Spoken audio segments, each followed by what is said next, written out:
So we're just over 2 weeks away from the WWDC event for 2023, and I've gathered the iOS team here at Appoly, and we're going to kind of dissect some of the rumours that have come out, and kind of talk more about what we hope will come out of it and the sorts of things that we're excited about. So I think, first of all, I'll probably start with you, James. What would you say is your biggest hope to come out specifically for iOS 17? Well, the same as it has been for the past few years, is this rumoured headset that they're allegedly bringing out. I don't want to get my hopes up too much about it because it's been rumoured for a while now, and then every year we're disappointed with it. So I don't want it to be another kind of air power situation where they cancel it eventually and then we're all very upset. Well, I've noticed that they've trademarked or patented the name XROS. So does that mean as of the 5th of June we are going to be XROS developers? Obviously. Yeah, I'm fully qualified to do it. Yeah, I wouldn't put too much stock on them kind of copywriting names because they have done that in the past when they're developing things and then it just doesn't come to fruition. But yeah, I'm hopeful, but try not to be too hopeful. So I suppose sort of Matt and Tom, knowing that this potential headset, or certainly it almost feels like it's the reboot of the whole AR kind of sphere that started sort of 3-4 years ago. What would you see as a typical benefit of someone wearing a sort of an AR wearable? I think a lot of it's going to depend on, we're going to have to wait and see what it looks like and what kind of features and functionality it has before you kind of know what the main benefits are going to be. I mean, I don't think it's something that's going to be, you're not going to sit and wear it for 8 hours at a time, but I think there are going to be certain tasks which it could seriously benefit. Yeah, it could go more kind of Google Glass route where it's like a nice looking pair of glasses, or it could go the full Microsoft The HoloLens, which obviously went somewhere. I remember it was a very expensive, weighty headset. It's not really something that you wear on a train though. Well, I mean, you could, but I wouldn't recommend it. You'd probably take it off and your bag would be gone. Bang your head on the door coming through with it. But I certainly see it as an exciting period, certainly from a developer perspective, that there's obviously going to be a new medium to be creating. From a dev's perspective, it would be great because there's a brand new platform to develop for, and I think Apple have really been leading up to it over the last 2 years, really kind of pushing their innovation with AR. And I think they've been kind of leading up to this really, so it will be nice to see what it actually looks like when it comes out. I mean, going back to that AR sort of topic, what would you say has been kind of the benchmark in terms of an AR experience that's currently out at the moment? It's probably Pokemon Go. It usually is, to be honest. I'm not sure if they use Apple native AR technology for it because it came out kind of a little bit quite a few years, hasn't it? Yeah, but that was kind of the first really exciting kind of AR experience that came out. I think there's quite a bit more, isn't there, to do with, especially to do with directions in the Apple Maps app, and they've been kind of adding certain things into major cities around the world to help with directions and all that sort of stuff.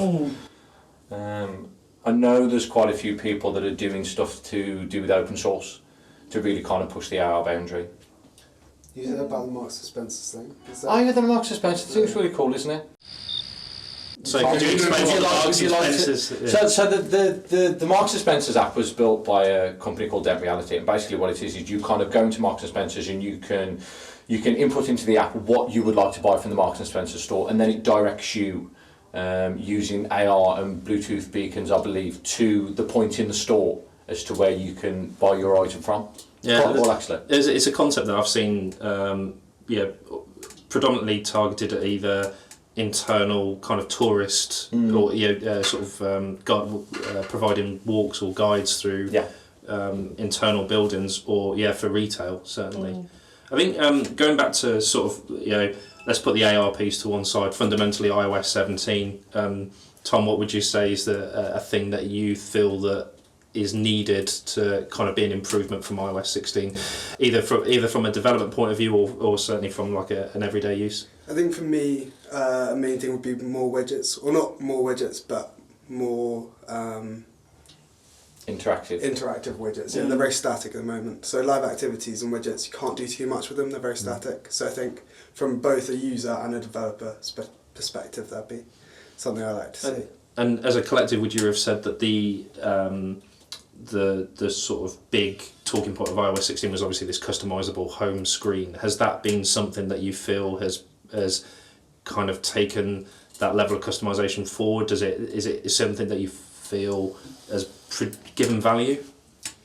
For me, it was great when it came out, and I've not touched it since then. So I got my initial lock screen set on my photos and stuff, and then I was happy with it, and I've not really come back to it since then. I know they're rumouring that you're going to be able to change font size. That's all the kind of customisation stuff outside of widgets that I've heard about when it comes to lock screen customisation.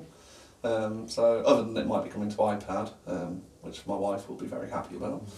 I think with stuff like that though, it's not necessarily stuff that you do all the time, is it? It's nice to be able to do it, and you kind of set it once and you get it, and you may tweak it. You may spend a lot of time initially setting it up, but then it's not something that you would change like once or twice a week, maybe once every few months or something. One thing I would like to see is the ability to have the depth effect as well as the lock screen widgets, because at the moment it's one or the other. That would be really annoying. Yeah. Maybe an improvement for iOS 17. Yeah, hopefully.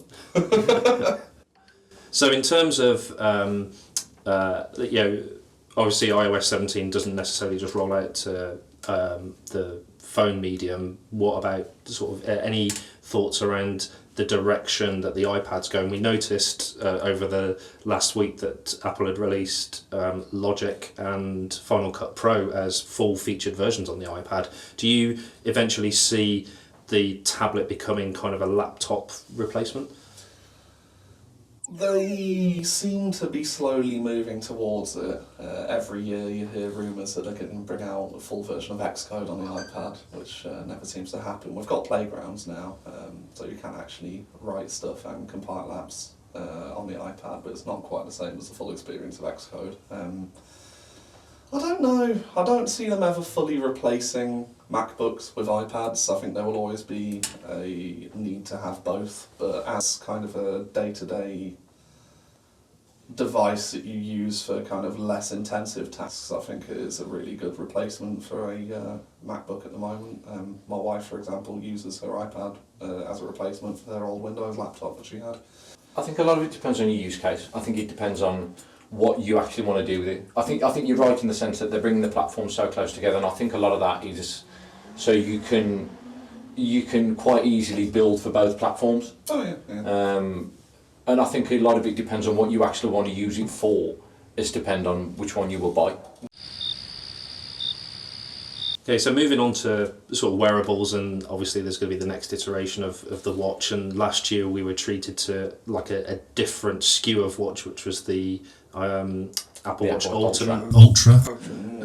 Do you see any sort of substantial gains or improvements that you've kind of seen or read about that may come to fruition in the next sort of watch OS? I've heard that they're going to change widgets on watchOS. I suppose at the moment there isn't really a massive widget capability on there, so it would be nice to see more of an improvement on there. I mean, to be fair, the Apple Watch Ultra is a really cool product.